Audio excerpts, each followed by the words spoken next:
बोलिए बुद्ध भगवान की जय। बुद्ध पूर्णिमा। बुद्ध पूर्णिमा के पावन अवसर पर आप सभी को हार्दिक बधाई एवं शुभकामनाएं। बुद्ध यह शब्द न केवल बोध का द्योतक है, अपितु चेतना की उस परम स्थिति का बिंब है जहाँ आत्मा अज्ञान के आवरणों को चीरकर ज्ञान की आलोक धारा से स्वयं को प्रकाशित कर लेती है।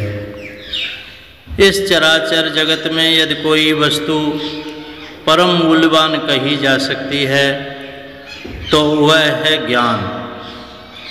सकल पुरुषार्थ वस्तुतः ज्ञानजन्य विकारों से मुक्त होकर ज्ञान प्राप्ति की दिशा में ही अग्रसर होते हैं।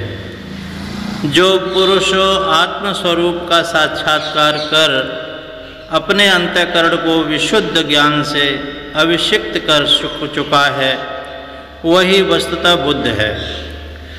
जागृत आत्मा, प्रकाशवान चेतना, करुणा की मूर्तिमान प्रतिमा भगवान बुद्ध न केवल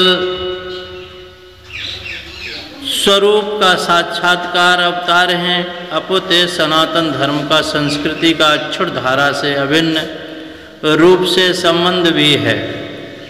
जिस हृदय में अन्य के दुख और क्लेश को देखता है, सहज ही संवेदना की तरंगें उठें वही दीन बंधु का ईश तुल्य होता है। ऐसी करुणा ही सच्चे बोध की प्रथम सीढ़ी है। बुद्ध पूर्णिमा का यह पावन दिवस हमें आवाहन करता है कि हम अपने अंतःकरण को करुणा, सौजन्य और सहानुभूति से सिंचित करें। अपेक्षित, पीड़ित और शोषित जनों के प्रति अपने हृदय में प्रेम और संवेदना का नव प्रस्फुटित करें। यही बुद्ध की सच्ची वंदना है। आध्यात्मिक साधना के पथ पर सांसारिक यश अपयश, लाभ हानि, जय पराजय आदि द्वंद्वमय वृत्तियाँ केवल छाया समान हैं।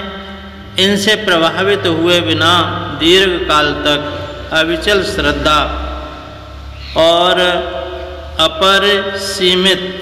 सीम धैर्य से अपने लक्ष्य की सिद्धि की ओर प्रयाण करना ही साधक की महती साधना है। अतः इस शुभ अवसर पर आइए हम आत्मनिरीक्षण करें, आत्मा अवलोकन करें। क्या हमारे भीतर बोध का आलोक है? क्या हमारे भावों में करुणा है, विचारों में समत्व है और कर्मों में परोपकार की गंध है? यदि नहीं तो यही क्षण है अपने भीतर बुद्धत्व की प्रथम आभा को आमंत्रित करने का। शांत, गंभीर और सन्नद्ध होकर प्रबुद्ध चेतना की ओर एक नव यात्रा आरंभ करने का। हरिओम तत्सत, हरिओम तत्सत, हरिओम तत्सत।